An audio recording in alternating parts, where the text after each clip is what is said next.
Bienvenidos, estimados oyentes, a Umbral Teológico.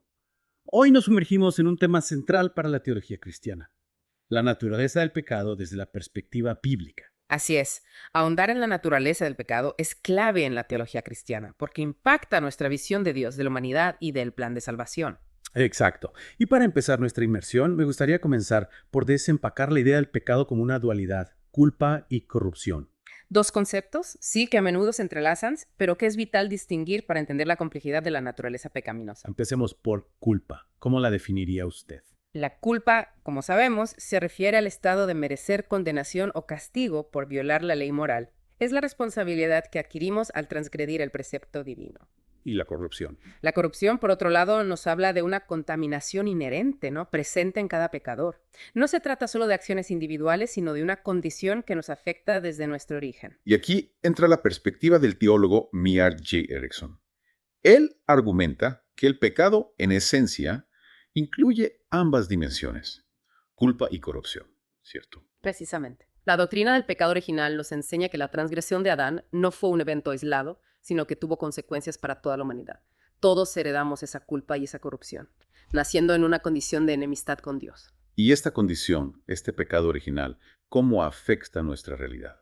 Tanto física como espiritual. ¿Cuáles son las consecuencias tangibles? El impacto es devastador en ambos aspectos. Físicamente, el pecado nos expone a la enfermedad, al sufrimiento e inevitablemente a la muerte. Espiritualmente, nos separa de Dios, corrompe nuestra voluntad y nos esclaviza al mal, impidiéndonos alcanzar la plenitud de nuestra relación con el Creador. Y para continuar con nuestra exploración, me gustaría abordar los conceptos de justificación y santificación. Podríamos ahondar en la diferencia entre estos dos conceptos. Por supuesto, la justificación y la santificación son dos caras de la misma moneda, pero es fundamental comprender sus distinciones.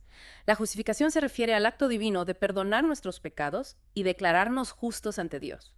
Es un acto legal, por así decirlo, donde Dios nos absuelve de la culpa.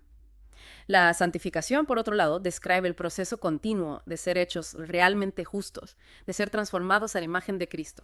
Y ahora, para añadir otra capa de complejidad a nuestro análisis, me gustaría abordar el debate sobre libre albedrío. ¿Hasta qué punto somos realmente libres para elegir entre el bien y el mal, considerando nuestra naturaleza pecaminosa? El debate sobre el libre albedrío es un tema central en la teología cristiana. La pregunta fundamental es, ¿cómo se reconcilia nuestra libertad con la soberanía divina? Especialmente considerando que nuestra voluntad está afectada por el pecado.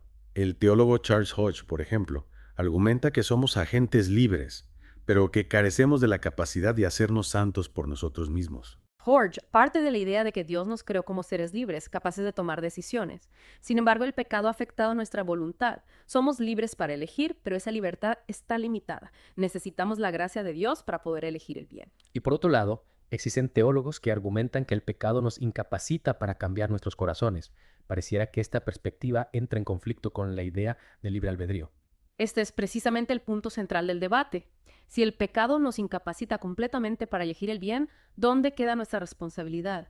¿Y cómo podemos hablar de un Dios justo si nos condena por algo que no podemos evitar? Creo que es fundamental analizar el papel de la gracia divina en nuestra relación con el pecado. ¿Cómo se inserta la gracia en esta ecuación? ¿Es la gracia la solución definitiva? Sin duda, la gracia de Dios es la clave para comprender la solución al problema del pecado. Es a través de la gracia que somos perdonados, justificados y santificados. La gracia no solo nos limpia el pasado, sino que también nos capacita para vivir una vida nueva, libre del poder del pecado. Es la gracia la que nos permite superar la inclinación al mal y caminar hacia la santidad. Y aquí encontramos también diferentes perspectivas sobre el rol del mérito humano en la justificación. Algunos teólogos enfatizan la completa gratuidad de la gracia, mientras que otros consideran que nuestras obras pueden tener algún tipo de influencia. Claro.